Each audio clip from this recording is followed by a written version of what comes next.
This is Craig Brown, and welcome to Passages. Passages is a space to explore Bible passages used for preaching, reflection, and prayer. My hope is that Passages will shine a unique light on text used for preaching at the First Free Methodist Church of Seattle, or for anyone looking to dive deeper into the Bible. Today's passage is from Haggai, chapter 1, verses 1 through 6. It's the basis of the sermon at First Free Methodist Church on September 17, 2023.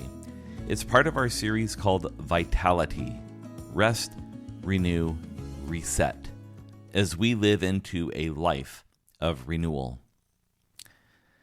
Well, you're probably wondering, why in the world is there a sermon out of Haggai? I find that most people in the churches I've served over the years have never heard a sermon, a Bible study, a teaching, a quotation, or anything from the book of Haggai. Haggai is a beloved book for me.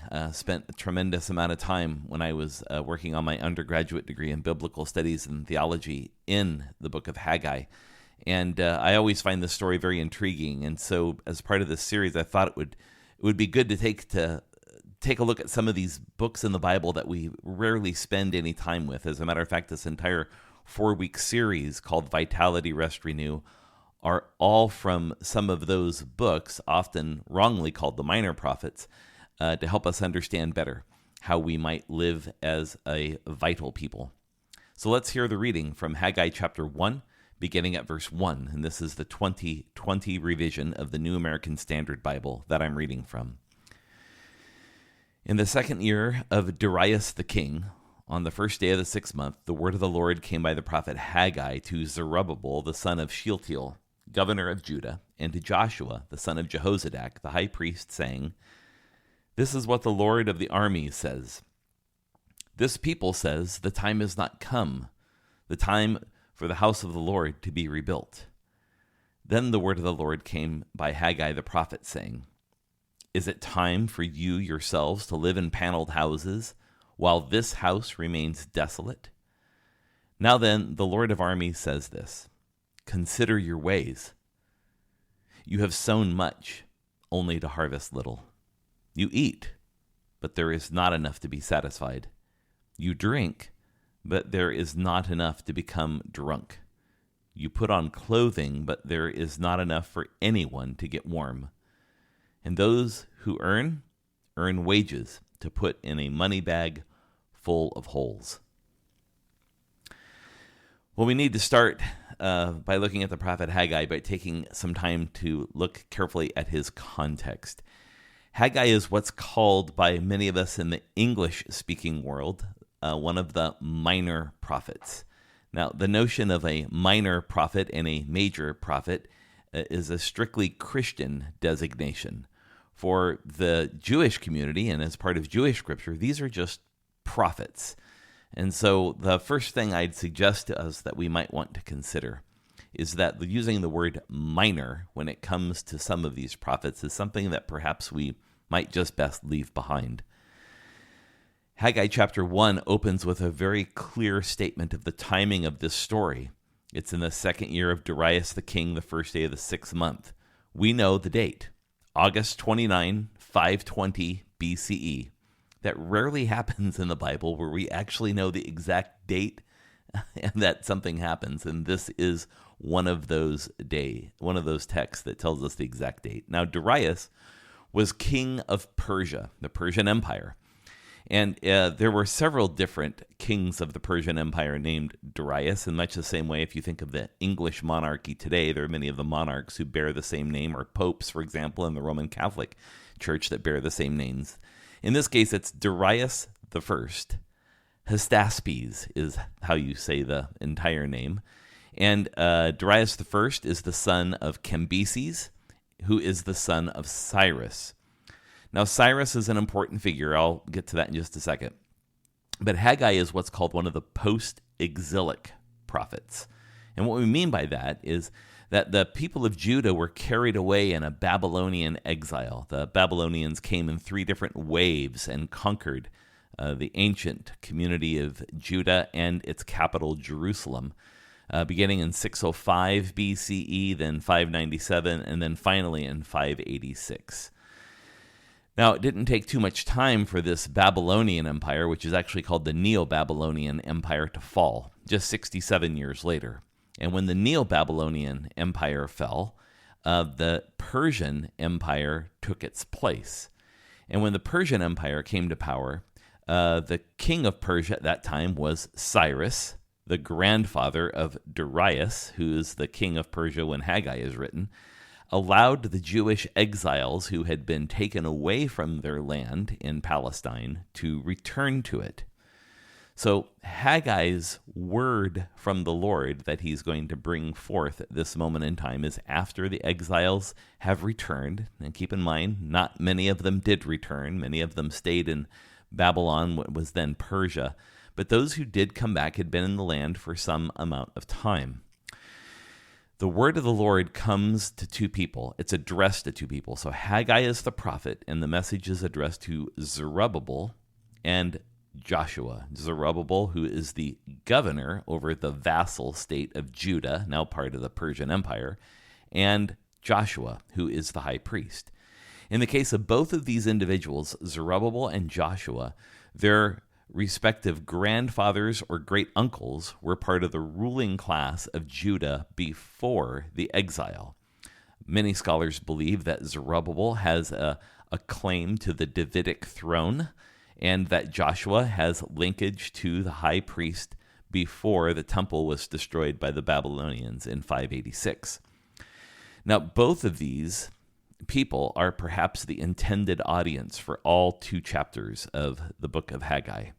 Haggai contains a total of 4 oracles, and they're spoken over a period of about 3.5 months. And these and the episodes of other biblical books like Ezra and Nehemiah may have already occurred by the time the prophet Haggai comes on the scene. Now, all that history simply opens up a key passageway for us that we should pay attention to. That God is speaking at all times, and especially in the hardest times. This is one of the 3 prophetic books in the Bible occurring after the exile, as I mentioned a moment ago. This is a post-exilic prophet after the exile. There's 3 post-exilic prophets. They happen to be the final 3 books of what we call the Old Testament or Jewish Scripture. HZM, Haggai, Zechariah, and Malachi. Haggai, Zechariah, and Malachi. Even in the ruin of their civilization, for these 3 prophets, the destruction of Jerusalem by the Babylonians, only a small fraction of the Jewish people returning to their homeland, and all the life that's been lost, all of the devastation, all of the ways in which their lives have been disrupted and thrown into upheaval for nearly 70 years, God is still speaking. Most Christians, to be honest, forget these 3 books are even here, Haggai, Zechariah, and Malachi. But they contain an important message for us. God is speaking, God is working, God is moving at all times. At issue is nothing more than our awareness of it.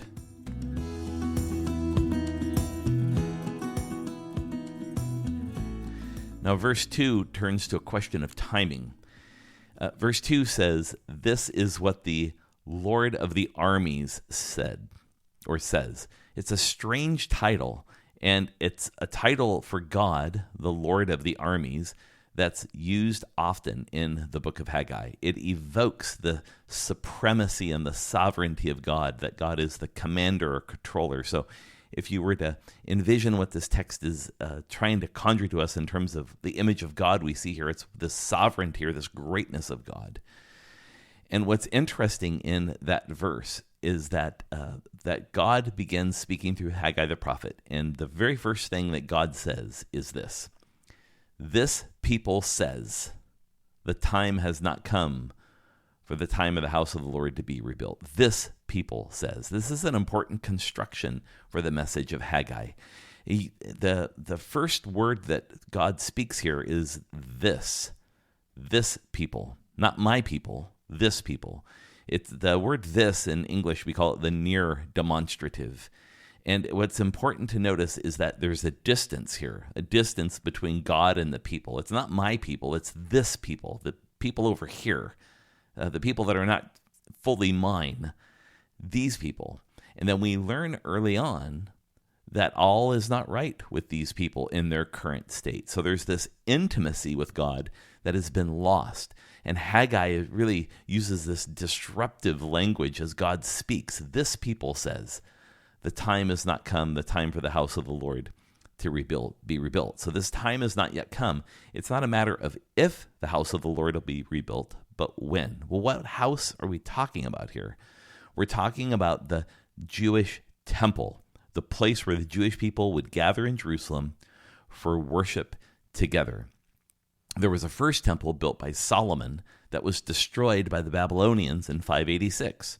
It's now 70 or so plus years later, and now the people have returned, and there's no temple still. The temple hasn't been rebuilt. And so what Haggai is saying is this people is saying the time hasn't come to rebuild this temple. There were simply other priorities for them. And then again, another key piece of language here as we kind of move through this verse. This people says the time has not come for the house of the Lord to be rebuilt. That word, the phrase house of the Lord, is important because the Hebrew word here is not the Hebrew word for temple, like the Jewish temple, but house. It was actually the common word that people would use for their own home. And so what's happening here is that God is wondering why there's no home for him.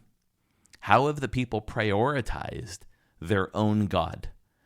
That people say the time has not come for the house of the Lord to be rebuilt. Now, rebuilt is important, and you need to walk through a little bit of what this means in the scope of the Bible.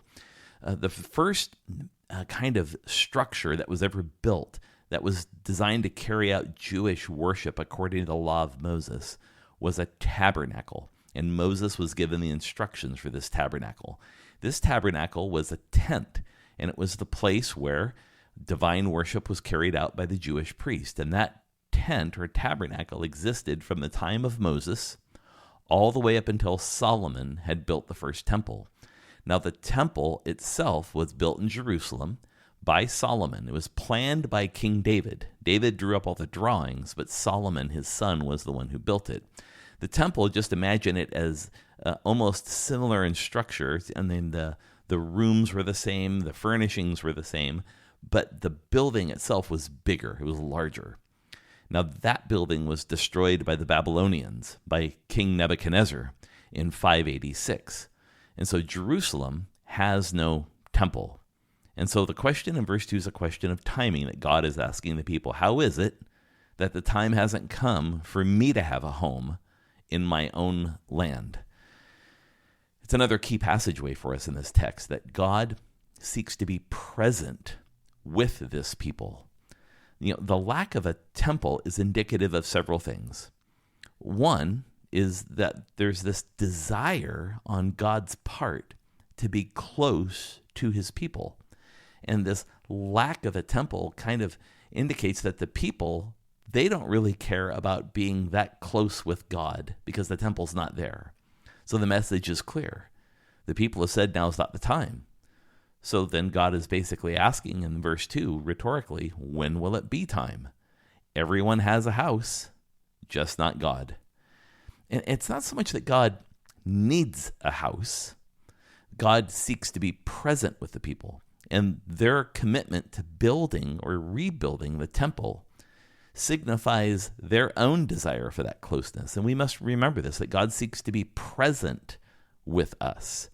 And so what's at stake isn't God's presence with us, it's our willingness and desire to be with God in that space and to have that time of being present.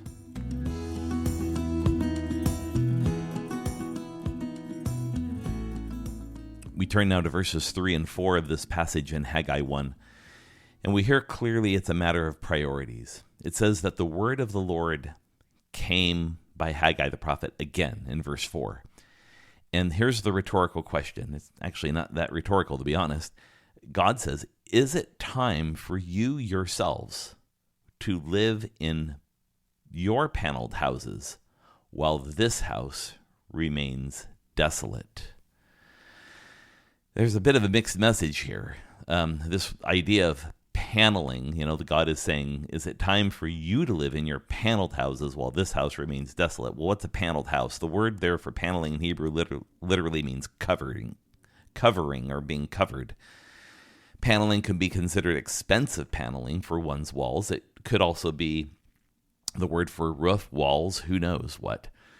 But regardless, the statement is one of contrast. It's not about what kind of paneling there is. It's a matter of contrast, that people live in houses with a covering, whether covering on the walls or covering on the roof, whatever it is.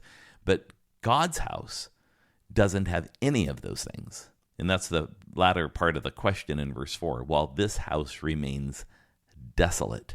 Again, it's the same common word for house. It doesn't say while this temple remains desolate. It says while this house remains desolate.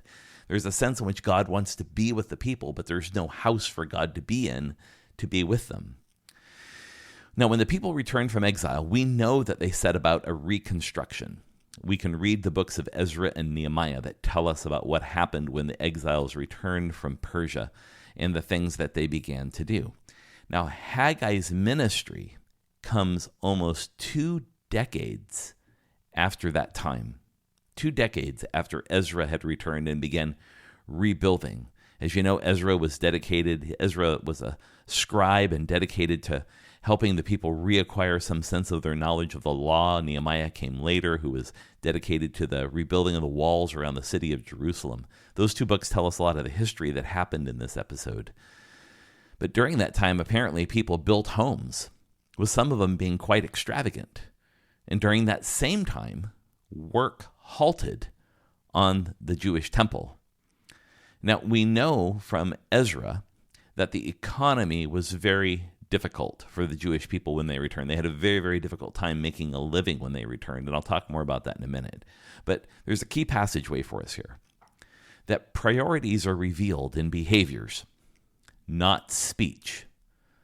It's clear where the priorities of the people, especially where Zerubbabel and Joshua are. Those are the 2 leaders of these exiles that have returned. Years have gone by since the initial work on the temple had started and was halted. God's place in their lives, and perhaps very specifically, God's place in the life of Zerubbabel and Joshua, Zerubbabel the governor, Joshua the high priest, is quite clear. They can say what they like, but their actions are clear. So when we think about our priorities, the things that matter to us, the things that are the most important to us, we have to look at our concrete actions rather than the words we use or the intentions that we have. Priorities are all about behaviors and actions, and we need to look at those first.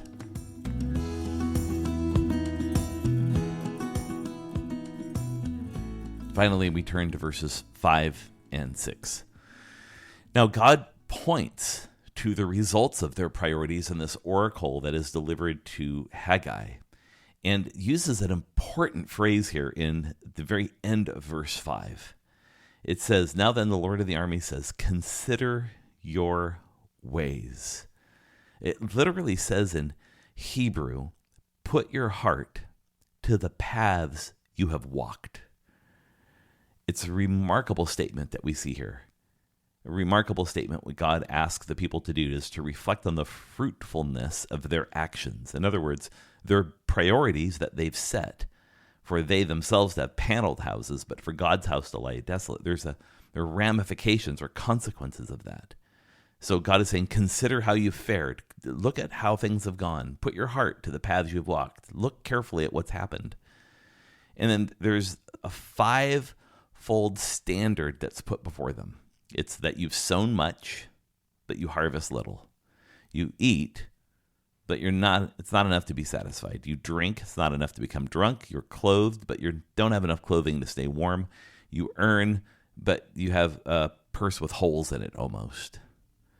A piece of trivia for you here to remember is when it talks about urns, that you put coins in a purse with holes, put money in a purse with holes.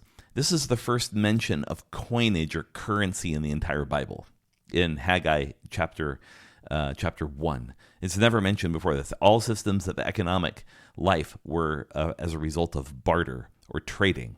This is the first time we see currency in the entire Bible. And we have examples of Persian coins that were used during this era. So we know that coinage and currency were a part of what was happening in the ancient world even at this time.